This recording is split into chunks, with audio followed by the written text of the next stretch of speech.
It is often said that young people are the future, but in reality, we are the now. With Dr. Ashni Singh, Senior Minister in the Office of the President with responsibility for finance, unveiling that $383.1 billion budget that really paves the way for plans and programs that will impact young people across our country. This government, recognizes the importance of young people being at the forefront towards development. And with me today, I am joined by the Honorable Minister of Culture, Youth and Sport, Charles Ramson. Welcome to another program of Budget in Focus. Thanks for being here with us, Minister. It's a pleasure to be here, too. All right. You know, I want us to go right back to that speech of His Excellency, Dr. Mohammed Irfan Ali, as he had his inaugural address to the 12th Parliament. He really emphasized the importance of young people being there, being the decision makers, and taking this country where we need to be in terms of development. How did you really see yourself playing a part, a critical role, I should say, in this coming to fruition? As a decision maker, that's one of the major ways that I personally am able to be able to play a role, but the entire cabinet is young. The president is young. I think he's about 41 at the moment. So he would have just transitioned out of that category of what the United Nations considers youth, yes. Just over 35, or just 35. So he's got a good understanding of what's the pulse of young people, but also our cabinet is very young too. So it's not just that I have the role from the point of view of this is the Culture, Youth and Sport Ministry, of which youth is the name is there, but there's a lot of ministers and cabinet members who are young too. So they also have a good assessment of what's the pulse of young people too. Yeah, and you know, Minister, it takes me back to just assuming office there in August last year, and you know, being there with all the thrills behind it. What were some of the programs that you're most proud of that you would have rolled out under that emergency budget? So first of all, the reestablishment of the Culture, Youth and Sport Ministry was a major decision for the new government. And the country would have been able to see how that has impacted the life of young people and also just the country, the energy in the country overall. So having that ministry reestablished after it had been relegated into departments under the previous administration was a significant step as well as a significant signal. Those things from the point of view of where you start gives a good platform for us to have been able to do the things that we needed to do.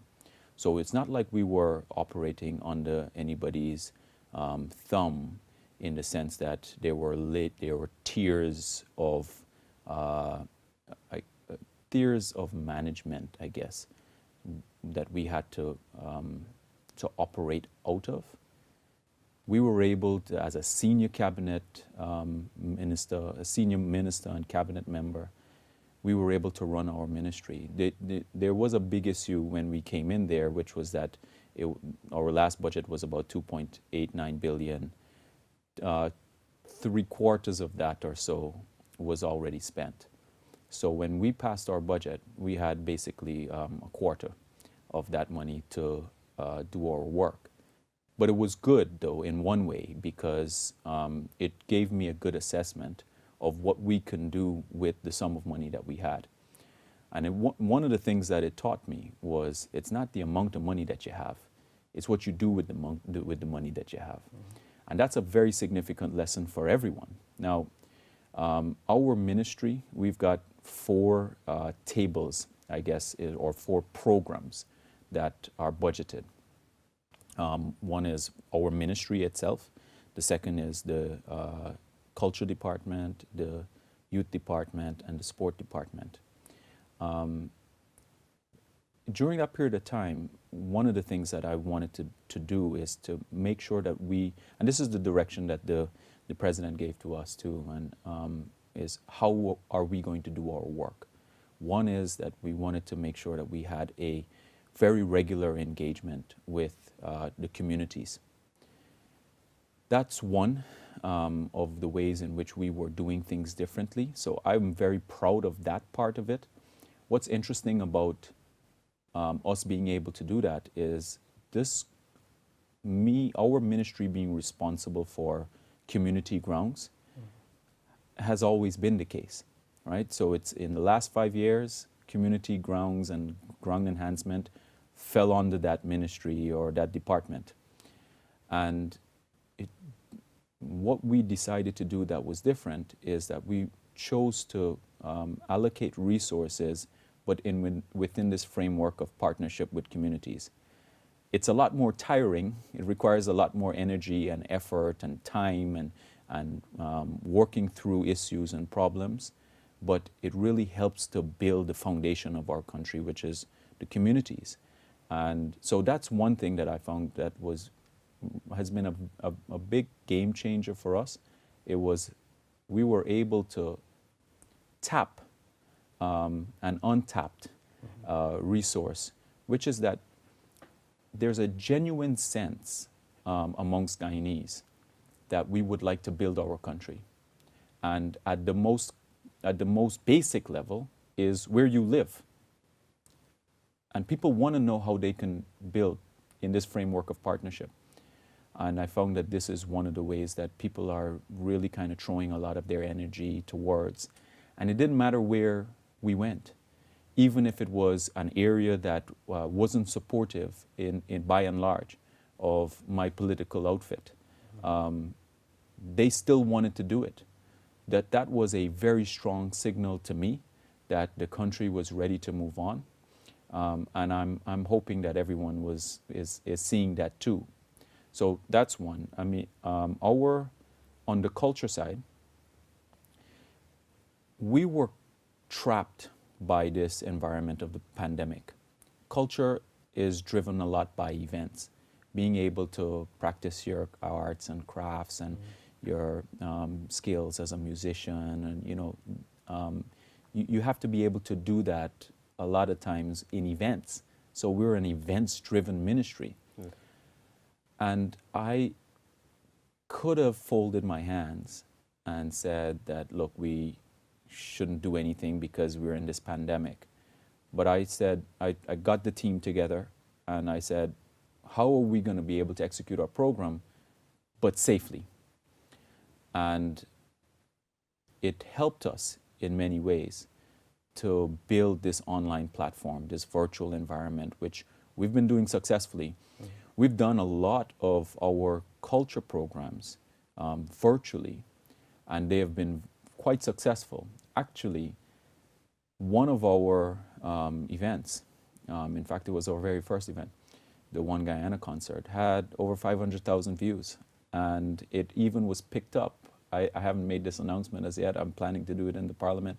It was even picked up by one of our Caribbean broadcasting networks, and it was broadcasted all across the region. So that shows to me that, first of all, our product is very good, our production is very good, mm-hmm. and that we are capable of exporting our talent. On the sports side, the facilities that fell under the National Sports Commission, it was in a very bad state. So we immediately I felt as though it was very important for us to get to work on our projects to help to enhance those facilities immediately. We've got major work going on at the gymnasium right now. We've got major work going on at the racket center right now. We had some minor work, I should say, going on at the back of, or major work going on at the back of the National Sports Hall, the Cliff Anderson Sports Hall. And then we're doing some significant works at the Colgrain pool. So we're doing the projects for the facilities, but what I did immediately was to build that relationship with the sports associations, because sport, a lot of that kind of ground and where sportsmen get that direct contact, especially young people, it's through their associations. And I know, coming from a background of sport, that the sports associations really need the assistance, both from the financial side, but also on the capacity side. And I know that if I build a relationship with them, they would trust me, and they would trust the ministry, and they will be able to determine over time that there's no sinister motive for our engagement. So we've had almost every month, we've had engagements with the sports associations, and with a view of building with them as well, partnering on specific issues that they need in order to advance their sport. And then on the youth side, youth spans many areas of our government. You have the education side, because it goes from 4 all the way to university. You've got, so government spends money on education there. On the training side, you've got that as well in the technical institutes. You have that in health as well, because you go into healthcare. On the scholarship side, there's a lot of youth involvement there. Our ministry, we have 3 operational centers. One in Berbice, the Fireman's Irving Training Center, one right here in Sophia, the Sophia Training Center, and then one on the highway, Kuru Kuru Training Center. All of them were, well, 2 of them were in pretty bad state. So I needed to make sure that we got the money out of this budget to start to get to work on enhancing those facilities, because what I would be I would think that should all be disappointed about is if young people go into those institutions and they have a bad experience and they think that this is the best way that we can care for them. So I went into the Kuru Kuru Training Center, and you've got beds there, because it's residential, beds there that are basically falling apart, and their washrooms, etc., are in really bad state. So we had some challenges because of COVID, because when you're it's not like going to school when you're in the training centers. It's not like you're in a classroom where you can do your social distancing. It's practical work, right? So because it's practical work, you've got to do a lot of touching. You're sharing tools, and you know, your trainer has got to go and touch things, and you've got to share things together. It would be very difficult to be able to continuously do that in a safe environment, because the numbers going through those institutions are high. So for example, in Kuru Kuru, it's about 280 students that go through there for that 9-month period, and they're residential. How are you able to, if one person gets sick there, that entire area can be affected, including the trainers, and the whole program has to shut down. So we said that since schools didn't open up in its entirety, that it wouldn't be a wise decision for us to be able to open up those centers. So, but it gave me a good opportunity as well to examine a lot of their structures and you know, how they're oriented. We were able to do a number of financial literacy classes online, virtually.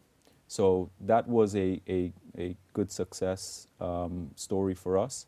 But again, you know, coming out of COVID, I think it's going to be a lot better. But I'm going to use this period, once we get into our budget, to really streamline our youth centers. Minister, if we could talk a bit about youth training and youth development. We see $820 million is dedicated specifically for training of youth through the Youth Apprenticeship Program that will impact those in the hinterland region. And then we see an additional $85 million for focus in training areas such as robotics and oil and gas. How will these be implemented, not only to benefit those in the hinterland? Of course, they are important, especially in this time, but everyone across the country. What we have that is part of our ministry is the Youth Innovation Project. Okay. The Minister of Finance, or the senior minister of minister within the office of the president with responsibility for finance. He spoke about the Youth Innovation Project. We've got $90 million for that. The good thing about that program is that it's $40 million in grants, right? Then you have $10 million for your operational expenses, and then you have another $40 million for training and monitoring their development. So what we've done as well is we're tying a Shark Tank event or show into the development of this Youth Innovation Project. So even though it'll be a standalone, some of that or a portion of that will be tied into our Shark Tank event. Now, in relation to our Shark Tank event, we're also working with the Ministry of Tourism, Industry and Commerce. I've had some good discussions with Ms. Onej Waldron, Minister Onej Waldron, and she's earmarked 5 of her small business grants. We're going to do the same through the Youth Innovation Project.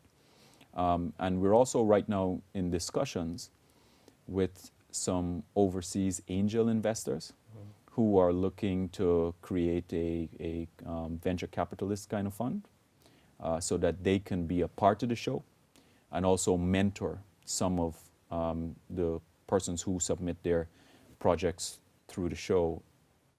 But also we're looking to create that environment where they can do that training as well. Training specifically for business, so that we're not just leaving them out to go and here's the money, go do what you got to do. We want to make sure that we stay with them to take it all the way to the end. Yeah, and you know, you mentioned earlier about developing community grounds across the country. Do you think this is deliberate? Because I know that you're very passionate when it comes to sport. Is it deliberate in a sense that it gears young people towards discipline, towards creativity? Perhaps there's a psychological something that is really pushing you to ensure that sport is critical in the youth development. Well, I'm passionate in general. So whether it's sport or culture or youth, I'm passionate about my work. That's one. Specifically, why it is that I more than many people understand what sport has done for me, what sport has taught me. You see, sport is a tool that teaches. It can teach you good things or it can teach you bad things. It's how you perceive those messages. But if you're somebody that really dedicates your time and energy towards playing competitive sport, there are a lot of things that you learn and becomes part of who you are. And these are the components of success in life. Here are some examples. You learn teamwork, right? You learn discipline. You learn focus. You learn perseverance. So being disappointed and getting back up and going again. You learn how to compete. You learn leadership skills. All of those things are, and hard work and work ethic, all of those elements are very important for anybody to be able to be successful in life. I know this because for a good portion of my life, I played competitive sport. I played semi-professionally in England.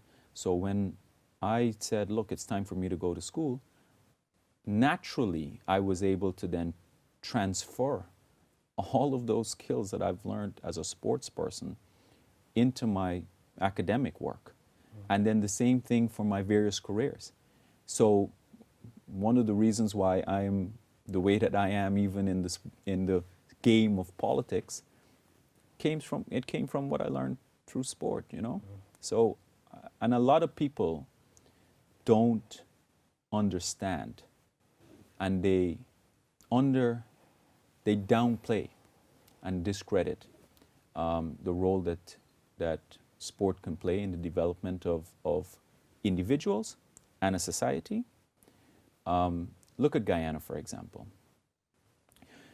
Not unusual. There are other places in the world that have these kind of challenges, but Guyana has had a history of racial issues. In a team, in any team, and in that team in Guyana, chances are there's no one that's playing who is of one race.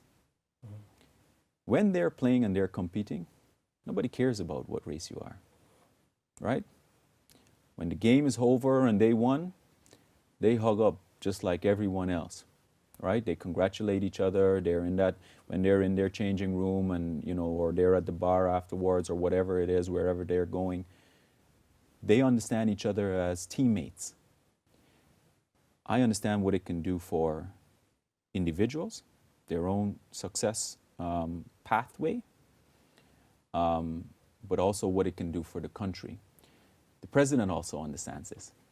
And so much so that 2 weeks ago, or two weekends ago, 1 weekend ago, we were on the East Coast, and he announced the Unity Corridor, and he created this competition for there to be a Unity Cup, where we have these villages on the East Coast playing each other, right? And everyone loved the idea. And it's something that we're going to help to facilitate.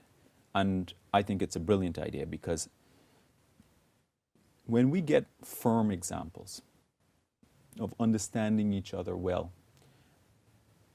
we will find that we do not have racial issues. And our younger generation, I find by and large, we don't buy into that race difference mantra that many people sell for their own selfish motivations. I don't think that many young people buy into that any longer. And quite frankly, it's very difficult to find people who know exactly which race they belong to. The country's changing. A lot of people are from many races, and most times people don't identify with one race or the other. So sport is one way to do that, but I think also the country is also changing. Mm-hmm. Now, as we are on that point, on our cultural side, what I found as well was that our national treasure is our culture. And that richness of our culture is not being exploited in an optimum way because it's not shared very well. So the ministry made a deliberate decision that for all of our cultural events, there is going to be a mixture of cultures. So even when you had religious events that are specifically for one race, we made a deliberate decision that that event is going to include people of all races. And we did that for almost every single event that the ministry did. And that's important. And I'll tell you what that did as well. It, for the people who participated in it, and for the people who were able to see it in their homes, because we broadcasted all of our events nationally and virtually, which means that it was streamed all across the country, but also internationally in the diaspora. That brought that cultural event to their home. So if there was any misapprehension or concerns or fear about that cultural event, you're breaking down those walls. And that is a very important objective for the ministry, in order for there to be that understanding and appreciation of that culture, so that when we appreciate it, we're able to optimize that national treasure that we all recognize that exists. Yeah. I know you spoke there about culture, and I know the preservation of culture through this budget is very important. We see allocations for enhancing and rehabilitating certain our National Art Gallery and stuff like that. But I want to ask you, as we're coming down to program time, do you see Guyana becoming a hub, not only for sport, but for culture, for youth development, where across the Caribbean region, we are seen as a major player and a major contributor towards our, cohesion, I want to say? I think the potential is there. It's what we do with this potential is very important. We've got to be able to celebrate each other. That's the starting point. Understanding that we're different, but great to be different. That's one thing that makes people attracted to want to be a part of anything good. And it's the excitement and the celebration. I mean, the moment that you see the stadium filled with 5,000 people shouting and singing, you want to go. Mm-hmm. You want to be a part of that. You see the CPL games going on, even if you don't like cricket, you want to be there. You want to be there, mm-hmm. right? And when you are there, the energy is contagious, right? The celebratory kind of energy is contagious. So it's what we do with that potential. I think that knowing that we have this national treasure that we recognize as a national treasure and being able to export it is something that we have to make deliberate decisions on. We can't have this national treasure and know it to be a national treasure and don't share it with the world. We want to share it with ourselves, but we want to share it with the world. A lot of eyes are on the country right now because of our oil wealth and the potential for prosperity. And there's also some eyes that are watching to see if we're going to mess this up too. We have to understand that if we get this right, this will be because of what we have done and the decisions that we've made and the actions that we've taken along the way. But if we don't, it will be for the very same reasons. That's why understanding that we've got to really pull in the same direction. Be your brother's keeper. If you have issues, find the sensible ways to resolve it. Because the alternative is that, we can go down the road that we went 50 years ago, and that's a road to nowhere. We've got another road in front of us, which is a road to this uncharted and unexplored, totally great outcome. But we've got to understand that we've got to pull in the same direction. Along the way, you're going to be tempted and encouraged to do destructive things. But I think that many people should really take the time to explore the direction of where the potential is. Yeah. Thank you so much for that, Minister. That brings us to the end of our program today. Lovely contributions there for your ministry and what we can expect from the Ministry of Culture, Youth and Sport. And kudos to you and everything that you've done so far. Word on the street is that you're executing your job well and you are impacting the lives of many young people across our country.